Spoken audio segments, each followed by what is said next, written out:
আর বাদ ধরি আমি কিন্তু মাটি পেটে হইনি, আমি একটা আপনাদের মায়ের সন্তান। এই সাপ দিলে বলে মানুষ সাপুরিয়া বলে ডাকে, তাই বলে গায়ের মধ্যে লেখা নাই সাপুরিয়া।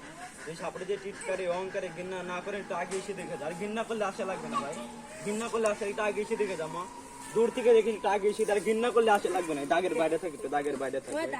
বিসমিল্লাহ। এই যে এটা আগে এসে দেখে যা মা, এটা আগে এসে দেখে যা, দূর থেকে দেখতে পারবি না মাথা। এই যে এই বাবা খলস পাল্টাইছে, ডিম পিরে দুর্বল হয়ে গেছে একটু। এই যে একটু বাই ফিরে দেখাই মা, আস্তে আস্তে দাঁড়ান। আর আপনাদের একটা কথা বলে দিয়ে যায়, কেউ রাগ করবেন না বাবা, আপনাদের এরকম ছোট ছোট ছেলে মেয়েদের একটু নিষেধ করে দেবেন যেন গাছে উঠে ভাই পাখির বাসায় হাত না দেয়। এই কথাটা বলতাম না কিছুদিন আগে, কিছুদিন আগে একটা ছোট বাচ্চা মা গাছে উঠে পাখির বাসায় হাত দিয়ে বাচ্চারা সাপে কপালে কামড় দেয়, বাচ্চারা গাছ থেকে পরে কলজে পিঠে মারা যায়, বাচ্চাটাকে বাঁচাতেই পারে নাই। বাবা যদি পারেন একটু ছোট ছোট গরু গরু ছেলে মেয়েদের একটু নিষেধ করে দেবেন যেন গাছে উঠে পাখির বাসায় হাত না দেয়। না কথাটা বলেন, রাগ করলেন ভাইরা, রাগ করলেন বাবা? এই যে কারণ পাখির বাসায় বড় বড় বিষাক্ত বিষাক্ত সাপ থাকে মা। এই যে আর বাবা আপনাদের পায়ে হাত দিয়ে বলছে মা, আপনাদের পায়ে হাত দিয়ে বলছে বাবা, যাদের বাড়িতে এদের গর্ত জানেন না মা, যাদের বাড়িতে এদের গর্ত আছে একটু বন্ধ করে দেবেন, কারণ সাপ নিজে মুখে গর্ত করতে পারে না। ইঁদুরে করে বাসা, সাপে করে আশা, একদিন হাঁস মারবে মুরগি মারবে, সুযোগ পেলে একটা লাখ টাকা জীবন মেরে দিয়ে চলে যেতে পারে। মৃত্যু কখনো চিঠিপত্রে দিয়ে আসে না মা, যদি পারেন এটি ইঁদুরের গর্তটা বন্ধ করে দেবেন। না কথাটা বলেন, রাগ করলেন খালাম মারা। এই বাবা এই কথাটা আমি সামনে গ্রামে বলছিলাম, একটা মা কি বলে জানেন, বাবা একদিক দিয়ে বন্ধ করলে এসে দেখে যে আরেক দিক দিয়ে আরো 4টা খরচ, এটা কি হয় না গ্রামে? হয় না? আজকে বন্ধ করা লাগবে না মা। আমি যখন ওই সাইডটা বিনটা বাজাইলাম, একটা বেজি দেখলাম, বেজি জানেন আপনার 4 বেজি, বেজির সাইডে আমি একটা গাছ দেখলাম, মূল্যবান গাছ ভাই। গাছটা দিকে চিন্তা করলাম এই গ্রামে অনেক শিক্ষিত মা বাবারা ভাই বোন আছে, তো বাবা চিনার মতন মানুষ নেই, খালি আছে কারে মেয়েরাকে বড় হবে টিটকারি অহংকারে ঘৃণা করার অভাব নেই বাবা। আজকে যে টিটকারি অহংকারে ঘৃণা না করেন, বাংলাকে নিঃশ্বাস বন্ধ করে আলহামদুলিল্লাহ পাঠ করে গাছে টান দিয়ে তেলে শিশি বোতলে বা সামু করে ঘরের সাইডে রেখে দেবেন, 3টা জিনিস প্রবেশ করতে পাবে না। 1 নম্বরে সাপ, 2 নম্বরে ইঁদুর, 3 নম্বরে ব্যাঙ, এই 3টা জিনিস 18 বছরে প্রবেশ করতে পাবে না। ওই যে জায়গায় গাছটা দেখে এলাম, আপনারা তোলেন বা না তোলেন আর আপনাদের মনের ব্যাপার। এই যে ওই যে জায়গায় গাছটা দেখে এলাম, এই তার মাথাটা দেখা। এই যে আর যে মা বাবারা বলেন আমার ছোট ছোট ছেলে মেয়ে সাপের বাতাস পোকার বাতাস ভয় ভয় করে বিছনায় মতে, লেখাপড়ায় মন নাই, বাইরের খাবার খায় ঘরের খাবার খানে, যাতে দাঁত কাটে জিদ করে, ভয় ভয় করে। ফাতিহা সূরা কি জানেন না বাবারা?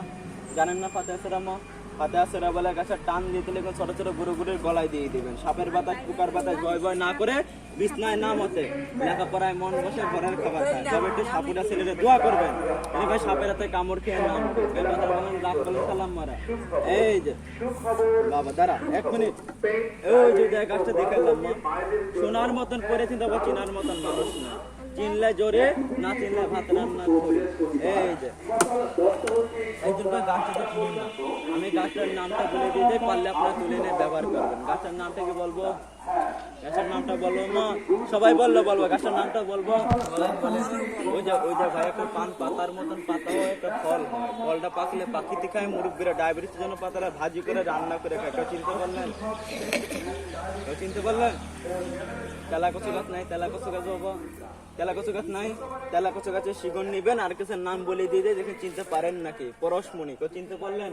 নবী আমার শোনানো করে গাছটার নামটা হয়েছে পরশমণি।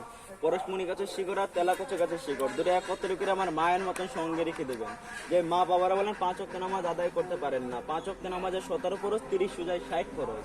কোমরটা ব্যথা করে, গিরায় গিরায় ব্যথা করে, হাত কপালে মাথা ব্যথা, চোখটা আন্দানি, অ্যালার্জি, হাঁপানি, শ্বাসকষ্ট, ব্যাধ দিয়ে মাপ করেন। বাড়িতে আমার মা বোন আছে, ধাতু রোগ, মেয়ে রোগ, ক্ষয় রোগ, পান্থ স্বপ্নদোষ, সাদা সিরাপ, ফাতিহা সূরা পাঠ করে 2টা গাছ একত্র করে সঙ্গে রেখে দেবেন।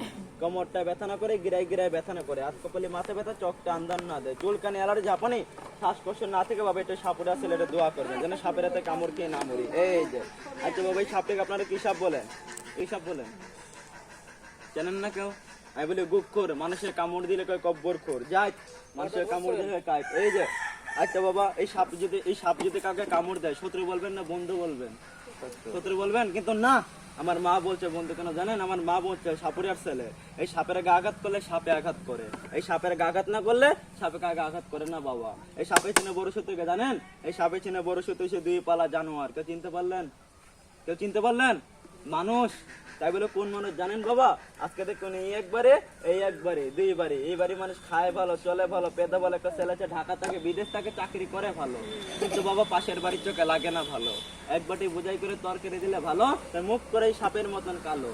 কিছু কিছু লোক দেখবেন এই বাড়ি কোথায়, এই বাড়ি কয়, এই বাড়ি কোথায়, এই বাড়ি কে, মারামারি লাগিয়ে দিয়ে মাঝখানে পান খায় আর হাসে। সেই মহিলাটা কি বলে জানেন? কেউ রাগ করবেন না বাবা, মই মনে কুটনি বুড়ি, পর ক্ষতি করা লোক, পর ক্ষতি করা ভালো না মা। আজকে দেখবেন নদীর যদি কুল ভাঙে পরে ভালো ছিল, আজকে দেহের যদি কুল ভাঙে মাছকে আপন লোক হয় পর। তেলা কচু গাছ আর পরশ পুনি গাছ দুটো একত্রে কিনে আমার মায়ের মতন সঙ্গে রেখে দিবেন, কোনো বেমিনের বাচ্চা কোনো ক্ষতি না করতে পারে।